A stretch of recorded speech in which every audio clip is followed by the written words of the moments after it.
The quantum breach. The desert heat shimmered like a living tapestry across the Nevada research facility.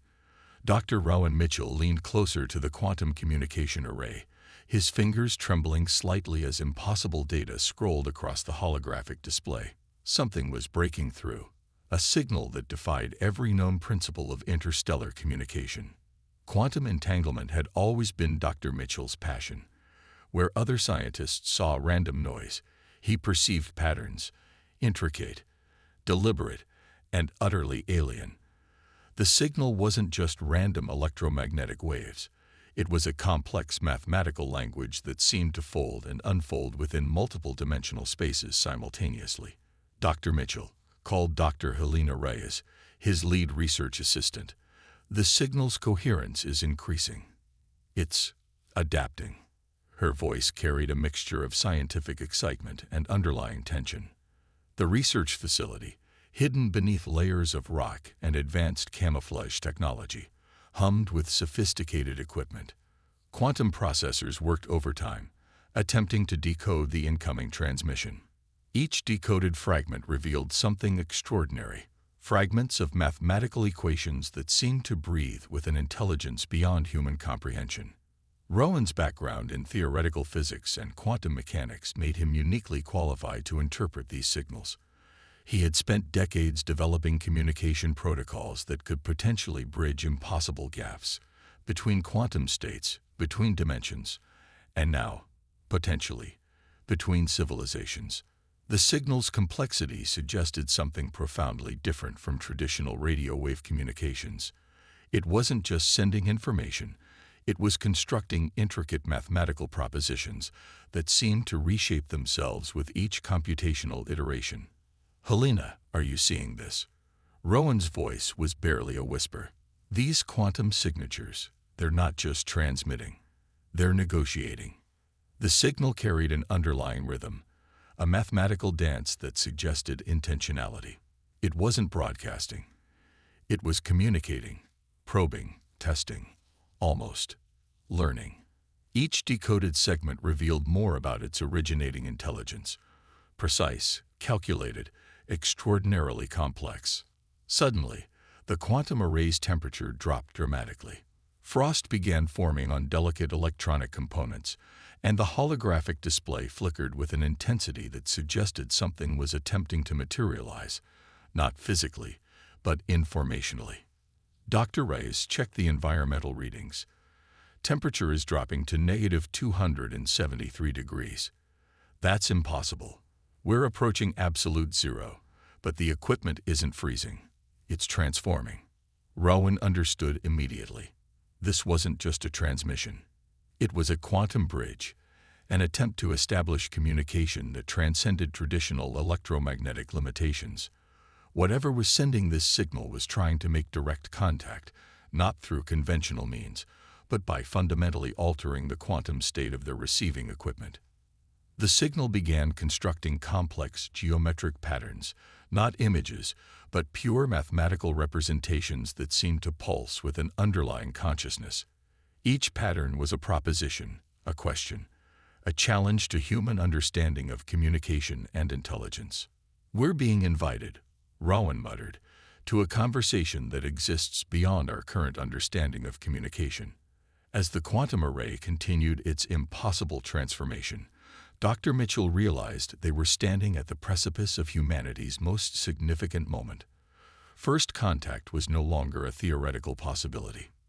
It was happening, right here, right now, in the most unexpected manner imaginable. The desert facility, once a silent sentinel of human scientific pursuit, had become the unexpected stage for a communication that would redefine humanity's place in the universe. First Contact Protocol. Captain Elena Rodriguez studied the quantum transmission with intense concentration. The International Space Agency's command center buzzed with controlled tension as scientists and military strategists dissected every fragment of the alien communication.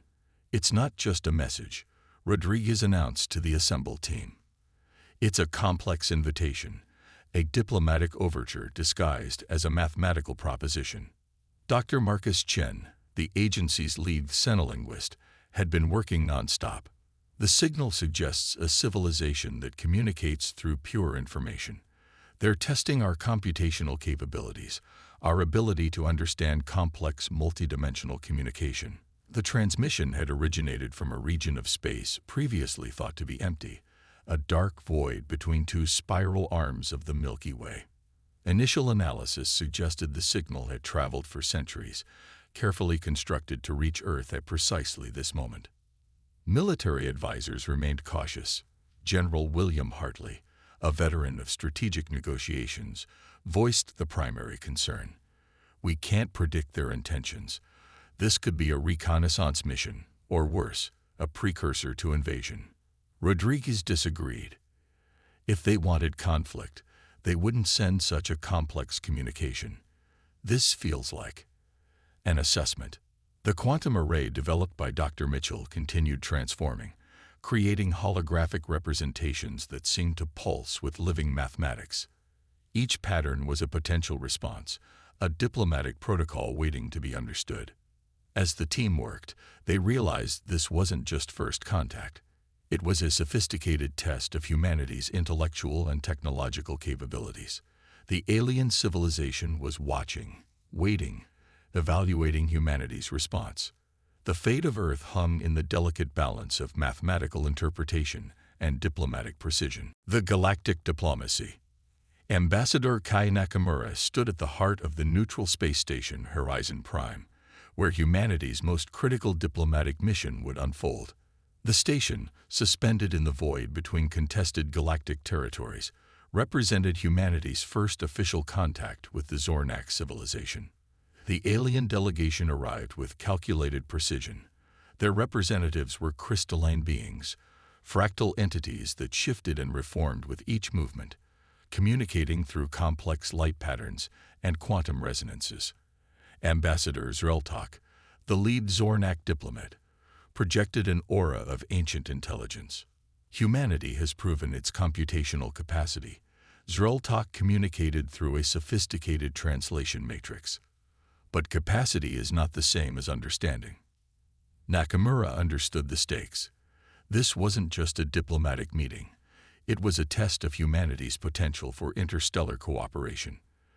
The quantum transmission discovered by Dr. Mitchell had been their initial introduction, and now they were here to evaluate humanity's response. The negotiation chamber was a marvel of technological neutrality. Adaptive environmental systems responded to both human and Zornak physiological needs, creating a space of potential communication beyond traditional diplomatic boundaries. "We seek to understand your species' potential," Zreltok continued, "not as conquerors, but as evaluators of galactic potential." Nakamura's response would determine humanity's first impression on this advanced civilization. Every word, every gesture carried immense significance. The diplomatic dance had begun, a test of humanity's greatest strength. Adaptability, intelligence, and the capacity to bridge impossible differences. Technological gambit. Engineer Marcus Thompson worked feverishly in the improvised research lab aboard Horizon Prime. The space station's advanced facilities became a crucible of human innovation, where survival and technological breakthrough converge.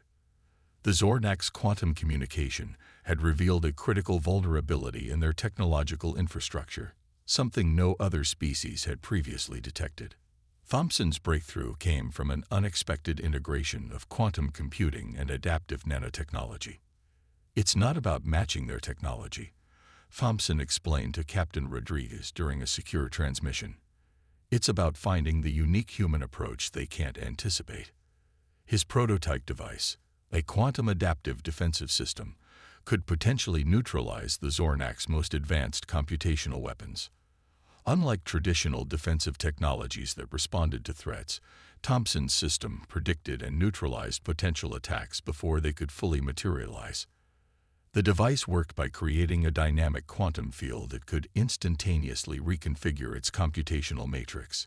Each potential threat would trigger a cascading response that would render the attack ineffective, essentially turning the Zornak's sophisticated weaponry against itself.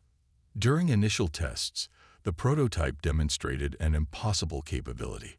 It could predict and neutralize computational attacks with 99.8% effectiveness. This wasn't just a technological achievement, it was a testament to human ingenuity. The diplomatic negotiations with the Zornak hung in delicate balance. Thompson's technology could be humanity's ultimate negotiation tool, a demonstration of potential that could transform their entire interaction.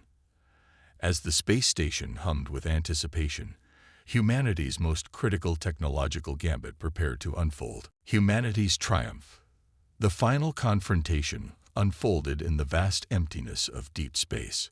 Horizon Prime became the battleground where humanity's potential would be ultimately tested. Ambassador Nakamura and Engineer Thompson stood together, watching as the Zornak's computational assault began. Quantum weapons, unlike anything previously conceived, threatened to dismantle the station's defensive systems. But Thompson's adaptive technology activated. The quantum adaptive defensive system transformed the incoming computational attack into a complex dialogue. Instead of defending, it began communicating, translating the Zornak's aggressive computational language into a collaborative protocol. Zreltok's crystalline form shifted in astonishment. The human response was unprecedented. Where other species would have attempted to counterattack, humanity had turned a potential conflict into an opportunity for understanding. Your species does not fight, Zreltok communicated. You negotiate through transformation. Thompson's technology demonstrated humanity's unique approach, turning potential destruction into potential connection. The defensive system wasn't just blocking an attack, it was rewriting the fundamental communication protocol between their civilizations. Captain Rodriguez watched from the command center, understanding that this moment transcended traditional military engagement. This was diplomacy reimagined, a quintessential human approach of finding connection through innovation.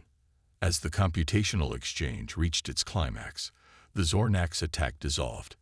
What remained was a new communication pathway, a bridge between two vastly different civilizations, constructed through pure human creativity. Humanity had not conquered. They had transformed. The universe watched and learned.